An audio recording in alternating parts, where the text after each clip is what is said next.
ngasi video sidi isadagi tapna i singthokpa thamoi kaiba video ni Manipur gi maru iba resource amadi hingnabagi lambi si lau singubani adubu chahi khudingi lawfam pediland asum piksilakli Lishingani taramari gi Manipur Conservation of Pediland and Wetland Act mamingi wani Brickfield School Park amadi atop industry masa kayana lawfam kaya yosinkhre tasengna sangga leiba paisa paiba miyoi singdi sep pediland losi purit khawda haptok hapchin chanai Imphal West ki manung chanba Haikruzam amadi awangzari khulgi marakta leiba Lampenbal local gi phiran khong lawfam dani lawfam du changbada jinglaw bo phawgani Hana sangam ama lokai sida phobot nipu hena thokpa mafam si hantakti kun phawba yoroi dori lanchigi chaitheng amadi irrigation gi mahina piba tamthiba chaitheng ni lau ubuna maru iba sinpham oijariba laumi gi imung oibana kairaba thamoi taksi sonduna laihowi hena tamthiribana lawfam asigi mathakta puriba power transmission gi wire amadi tower asini chawkhraba tower makhong mari dugi lifetime compensation subnatagi lupa lising kun khakta pirammi hairi nong suba matamda tower makhong changba kinai Nong busuraba makhongda satin tuptuna chatpada current phawi hairi nong suba matamda wire makhada chatpasu kinai Ministry of Donor gi senthang makhada MSPCL gi 400 kV power transmission asi Urembam dagi nambol phawduna thawalda pukhibani kiningai oiraba transmission asi Paubitek khundadi yumthak tabdagi yum hongdohan kibasu yauki wire gi makha phawba compensation pibe yaba pifam thokpa phibam sida tower makhongi phawba lomi amatana matik chaba compensation phangbagi paw tade Masini India, masini aigi irai pak Manipur. Tamin nasi pumna maki saitheng phangliba lomi amagi mapaw.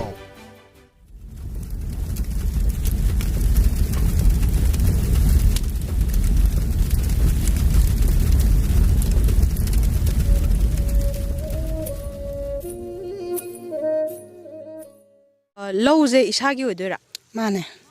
Inama akhona ujabada lau khudap siju yam lalle aduga phauji ju yam tele hantaki je kamaina tawbono sibo Koi hantaki ikang thokpani na nong chudamni na anira hunba sida lau haudaba dagi thiengna sembadagi lau ji ju phataba haitare har gi kari gi phibam di adu matam jana phangbi gi jana di hulle ado matam cha hulaju ising yaudamni na upai leitaba atopa kari khudong chada ba mayong bi hantaki lau gi jida hantaki lau gi haije ising laktamni na lau khoiba khopada su mawong tadre adagi lau hunbada su ising yaudamni na lau hunbada su haudre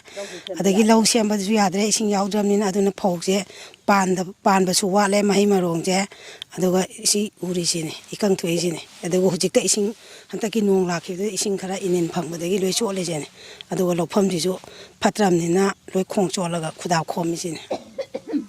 Laufam je kyam pak chawbono aduga mahausa kayam phawthoke mahausa khoi chai khudingi upadadi si sangamam lokhai ne phobot ni phu mayadi dum hele ni puma thoi ni thoi do hantakti sangamam lokhai ji da phobot kun mo mai thokadaw male yauba ya yaudaba ya adudi hantak hai jina di laugi pothok se hana thoi dudagi tangkhai phawba adudagi ju hena likthabagi mawong nebako Mane adu hantak langi marakida ju lau semba chale nena tana semdre irang adu tawre haramni na khoi matam chana sembagi tanja je phangre adu kotana thoyamni na khoi labukte ka khala mayamgi chanari ba khonari bisu ju yawbani na semaga ju thengna sembai mathak sida mu langi problem leibani na adu macha pakhopada jo khoi khuyona gi ba haitar akhoi hauji uba matamda mathak sida electricity gi tower amaju chatpa uri masina di laugi jida karimta khudong thiningai oiba natraga khudong chada ba thohon ba leitabra lei asi akoina nungsa kai sara kanda de nung chura kanda ju akoi gi mai makha jida lau peng ba khopa tawada koi satin gumba to pasung ya yadre magi karien je dum phauna bani na dona nung jing chura ga ju nungsa cha ga ju khoi dum mafam ji de satin tuptre kayam kana phawi karenje adum kaino to gadi nungsa chingja chaga nungsing churaga de du khara dum isada adugi phawbogi akoida khara di khange aduga yamne heta madu mangne ta akoida yam thina force speed na to khopadi nate isada phawba hai je hekta krak kana mo phawram badura natraga non stop adum phawra non stop adum phawdeba adu manakta tawraga di sating gumbagi tara nungla yawbodo aduduna adu hektu pi kai de dum phawre adu loktoga di phawdre aruga nungsa sabasida di kamaina dudi khangan nungsa saraga de koi satin gumba tuptre kem tawdre nungsing churaba de nungsa sare kana koi kokta satin macha koi gi awu pido tupaga de adu phawbani na koi asigi mafam jida di changba matamda koi satin gumba kai gumba amda sijanadre phibam je tower makhong jidagi kayam thapa mafam phawbu phawi phawba je asigi lairiba jaga area phaidom je asigi ꯆꯥꯡ ꯈꯤꯇꯪ ꯊꯣꯛꯂꯛꯄ ꯑꯗꯨ ꯑꯇꯩꯗꯗꯤ ꯐꯥꯎꯗꯦ ꯂꯧꯁꯤꯗ ꯇꯤꯟ ꯇꯥꯕ ꯈꯣꯠꯄ ꯑꯗꯨꯒꯨꯝꯕ ꯅꯨꯡꯉꯥꯏꯇꯕꯒꯗꯤ ꯂꯩꯕ꯭ꯔꯥ ꯑꯗꯨꯗꯤ ꯃꯇꯝ ꯃꯇꯝꯒꯤ ꯍꯥꯏꯇꯥꯔꯦ ꯇꯤꯟ ꯇꯥꯕꯁꯤꯗꯤ ꯑꯩꯈꯣꯏꯅ ꯌꯦꯡꯁꯤꯟꯕ ꯀꯜꯂꯤꯈꯩꯗꯤ ꯇꯤꯟ ꯇꯥꯗ꯭ꯔꯦ ꯑꯗꯨꯒ ꯑꯩꯈꯣꯏꯅ ꯌꯦꯡꯁꯤꯟꯕ ꯋꯥꯠꯂꯀꯥꯟ ꯇꯥꯕ ꯋꯥꯠꯂꯦ ꯑꯗꯣ ꯀꯨꯝꯁꯤꯒꯤꯗꯤ ꯐꯠꯇ꯭ꯔꯁꯨ ꯐꯠꯇꯅ ꯑꯗꯨꯝꯕ ꯇꯤꯟ ꯇꯥꯕ ꯈꯣꯠꯄꯗꯤ ꯂꯩꯇꯦ ꯑꯗꯨꯒ ꯁꯤꯒꯤ ꯇꯔꯥ ꯑꯁꯥꯡꯕ ꯆꯤꯡꯉꯤꯁꯦ ꯁꯤꯒꯤ ꯃꯈꯥꯒꯤ ꯁꯥꯏꯠꯀꯩꯗꯤ ꯈꯔ ꯑꯗꯨꯝ ꯀꯔꯦꯟꯗꯤ ꯈꯔꯗꯤ ꯐꯥꯎꯋꯦ ꯑꯗꯨꯒ ꯇꯋꯥ ꯌꯨꯡꯉꯤꯕ ꯖꯒꯥꯁꯤꯗꯅ ꯈꯔ ꯍꯦꯟꯅ ꯐꯥꯎꯋꯦ ꯍꯥꯏꯕꯩ ꯋꯥꯅꯤ ꯂꯧꯐꯝꯁꯦ ꯍꯟꯗꯛ ꯂꯧ ꯎꯅꯕ ꯍꯣꯠꯅꯈꯤꯕ ꯃꯇꯝꯗ ꯂꯨꯄꯥ ꯀꯌꯥꯃꯨꯛ ꯊꯥꯗꯒꯤ ꯃꯇꯝ ꯀꯌꯥꯃꯨꯛ ꯆꯪꯈꯤ ꯑꯁ ꯃꯇꯝꯗꯤ ꯆꯪꯉꯦ ꯊꯥ 1.5 ꯍꯦꯟꯅ ꯆꯪꯉꯦ ꯅꯨꯃꯤꯠ 10ꯅꯤ 20ꯅꯤꯗ ꯂꯣꯏꯗꯧꯗꯣ ꯉꯁꯥꯏ ꯃꯐꯝꯁꯦ ꯏꯁꯤꯡ ꯌꯥꯎꯗ꯭ꯔꯕꯅꯤꯅ ꯊꯥꯡꯖꯧꯅ ꯂꯤꯡꯉꯦ ꯑꯗꯒꯤ ꯆꯩꯅ ꯂꯤꯡꯉꯦ ꯑꯗꯒꯤꯗꯤ ꯄꯦꯡꯕ ꯈꯣꯠꯄ ꯅꯥꯄꯤ ꯏꯁꯤꯡ ꯌꯥꯎꯗ꯭ꯔꯕꯅꯤꯅ ꯅꯥꯄꯤꯁꯨ ꯆꯥꯡ ꯅꯥꯏꯅ ꯀꯩꯅꯣ ꯇꯧꯔꯦ ꯑꯗꯣ ꯆꯍꯤ ꯈꯨꯗꯤꯡꯒꯤ ꯁꯦꯝꯕꯗꯒꯤꯗꯤ ꯀꯨꯝꯁꯤꯅ ꯈꯨꯂꯪꯁꯨ ꯌꯥꯝ ꯆꯪꯉꯦ ꯄꯥꯔꯨꯔꯒꯗꯤ ꯌꯥꯝ ꯆꯪꯈꯔꯦ ꯑꯩꯈꯣꯏꯅ ꯄꯨꯔꯥ ꯀꯩꯅꯣ ꯇꯧꯗꯕꯩ ꯋꯥꯅꯤ ꯑꯗꯨꯒ ꯍꯥꯟꯅꯗꯒꯤꯗꯤ ꯍꯟꯗꯛ ꯀꯨꯝꯁꯤꯅ ꯌꯥꯝ ꯍꯦꯜꯂꯦ ꯈꯨꯂꯪ ꯅꯨꯡꯂꯪ ꯆꯪꯕ ꯁꯦꯟ ꯅꯨꯡ ꯆꯪꯕꯗꯤ ꯆꯪꯉꯁꯨ ꯐꯧꯁꯤ ꯑꯗꯨꯝ ꯌꯦꯡꯕꯗ ꯑꯗꯨꯝ ꯎꯔꯝꯃꯅꯤ ꯈꯨꯗꯥ ꯄꯥꯔꯦ ꯁꯤ ꯆꯍꯤ ꯈꯨꯗꯤꯡꯒꯤ ꯐꯧꯕꯣꯠ 42 ꯁꯪꯉꯝ ꯂꯧꯈꯥꯏꯗ ꯊꯣꯛꯏꯅꯤ ꯑꯗꯣ ꯀꯨꯝꯁꯤꯁꯤꯗꯤ ꯁꯪꯉꯝ ꯂꯧꯈꯥꯏꯁꯤꯗ ꯐꯧꯕꯣꯠ 10 ꯍꯥꯏꯁꯦ ꯑꯩꯈꯣꯏꯅ ꯆꯥꯎꯅ ꯄꯥꯕꯩ ꯋꯥꯅꯤ ꯊꯣꯛꯄ ꯌꯥꯏ ꯊꯣꯛꯇꯕ ꯌꯥꯏ ꯑꯗꯨꯗꯤ ꯀꯩꯅꯣꯒꯤ ꯉꯁꯥꯏꯒꯤ ꯊꯥꯗꯈꯤꯕ ꯁꯦꯟ ꯑꯃꯗꯤ ꯃꯇꯝꯗꯨꯒ ꯌꯦꯡꯅꯕ ꯀꯥꯟꯗ ꯋꯥꯕꯗꯨꯅ ꯍꯦꯜꯂꯦ ꯍꯥꯏꯗꯣꯏꯔꯥ ꯑꯗꯨꯗꯤ ꯋꯥꯕꯅ ꯍꯦꯜꯂꯦ ꯑꯗꯩ ꯆꯪꯉꯤꯕ ꯄꯩꯁꯥꯗꯨꯅꯁꯨ ꯑꯃꯨꯛ ꯍꯦꯜꯂꯦ ꯃꯇꯝꯁꯨ ꯆꯪꯉꯦ ꯁꯦꯟꯁꯨ ꯆꯪꯉꯦ ꯑꯗꯨꯗꯤ ꯌꯥꯝꯅ ꯍꯟꯗꯛꯇꯤ ꯌꯥꯝ ꯅꯥꯇꯩ ꯆꯥꯗ꯭ꯔꯦꯗ ꯄꯥꯊꯣꯛꯅꯔꯨꯕꯗ ꯆꯪꯕꯅ ꯍꯦꯜꯂꯦꯕ ꯊꯥꯏꯅꯅ ꯏꯄꯥꯡꯒꯜꯅ ꯁꯨꯖꯔꯁꯨ ꯈꯨꯂꯪ ꯈꯔ ꯆꯪꯉꯒ ꯑꯗꯨꯝ ꯅꯨꯃꯤꯠ 10ꯅꯤꯗ ꯊꯈꯥꯏꯗ ꯂꯣꯏꯕꯗꯨꯅ ꯍꯧꯖꯤꯛꯇꯤ ꯍꯟꯗꯛꯇꯤ ꯊꯥ 1.5 ꯍꯦꯟꯅ ꯆꯪꯉꯦ ꯈꯨꯂꯪꯁꯨ 40ꯒꯤ ꯃꯌꯥ ꯍꯦꯟꯅ ꯆꯪꯉꯝꯅꯤ ꯉꯁꯥꯏꯒꯤ ꯁꯤꯒꯤ ꯁꯪꯉꯝ ꯂꯧꯈꯥꯏꯁꯦ ꯉꯁꯥꯏ ꯊꯥꯡꯖꯧꯅ ꯇꯧꯕ ꯍꯥꯏꯁꯦ ꯈꯨꯠ ꯆꯠꯄꯣꯠꯇꯦ ꯏꯁꯤꯡꯗ ꯖꯣꯕ ꯖꯣꯕ ꯂꯤꯡꯈꯤꯕ ꯑꯣꯏꯔꯒꯗꯤ ꯁꯦꯝꯈꯤꯕ ꯑꯣꯏꯔꯒꯗꯤ ꯃꯇꯝ ꯆꯪꯉꯣꯏꯗꯕ ꯑꯗꯨꯅ ꯍꯟꯗꯛꯇꯤ ꯃꯇꯝ ꯌꯥꯝ ꯆꯪꯉꯦ ꯑꯗꯩ ꯈꯨꯂꯪꯁꯨ ꯌꯥꯝ ꯆꯪꯉꯦ ꯁꯤꯗꯤ ꯄꯥꯔꯨꯕꯗ ꯌꯥꯝ ꯆꯪꯉꯝꯃꯅꯤ ꯑꯩꯈꯣꯏꯅ ꯆꯥꯎꯔꯥꯛꯄ ꯄꯥꯁꯜꯂꯨꯗꯕꯒꯤ ꯋꯥꯅꯤ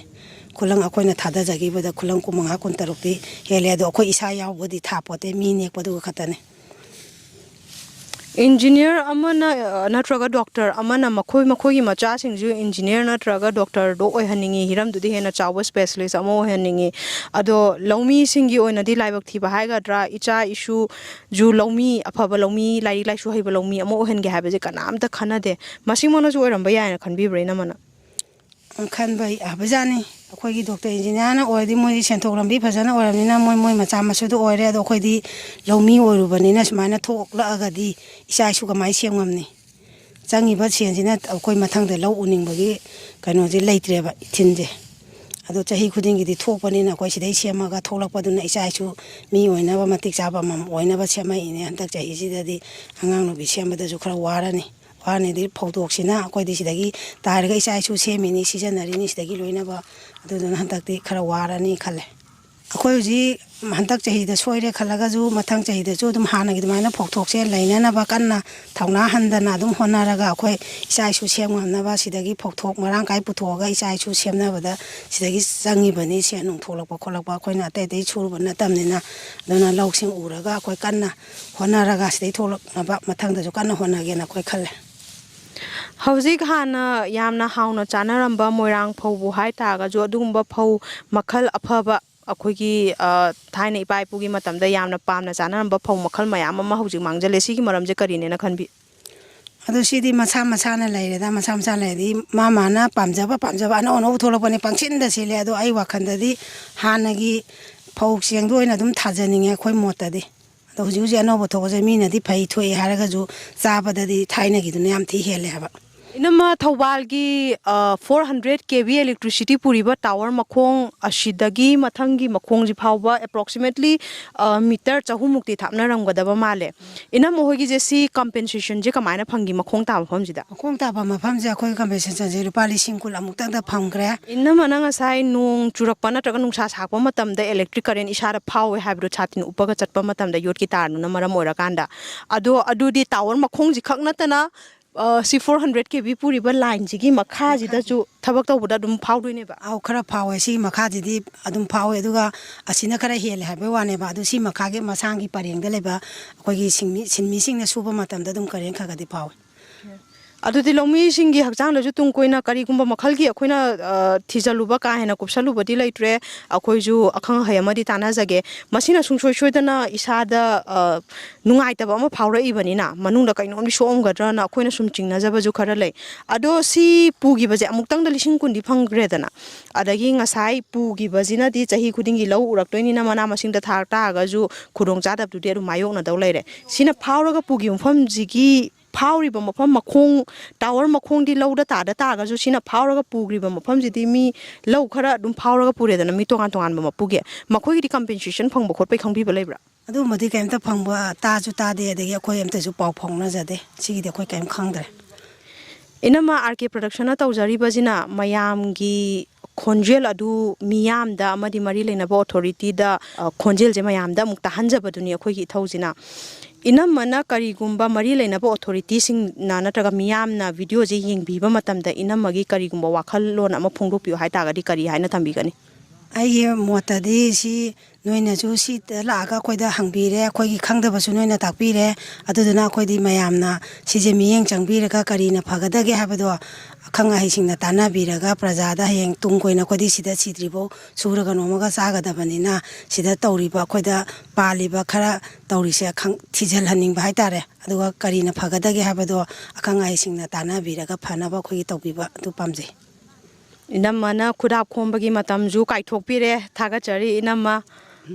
मफमजिदा RK प्रोडक्शन उजबा वाफम खरदंग मियामदा पाउदमजरी लैमाय असिदगी लबुक इसिंग चोलिबा लबुक लैमाय असिदगी वायर असि चाउराकना फुट चामा यांखैगी मरक्तनी वांखटलगा लैरिबसे माइक माइक मखोन असिदा ताब्रा तादब्रा मखोन असि चिंगसनबा ngambra ngamdabra हाइबदुदी अखोय खंगजद्रे अदुमकपु ngasai hek lakpadagina hojik phawba non stop tar lawba makhon ama akoina non stop ta tari mai pubagi makhoni ahambada akoidi si makhonje tabada pakhalure mafamjida thabak tawbirammiba inama adagi ibung mayam kaka ine mayam jinadi makhoidi adum hainagrabani na pakhatpa adu poktre na hai inau no changakpa akoida di si anauba wafam ama oina akoida phawjai masigi makhonjina sugyamna hauba taragadi mi amagi masada kadai phawba soklamgadabage haibase yam chawba wahang amani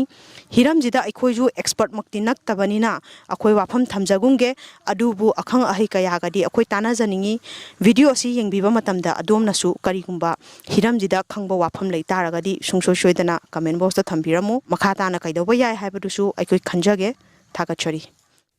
ngasigidamaktadi matang asida tension jari mityeng tabiriba pumnamakpu RK production gi maikaidagi thagatchari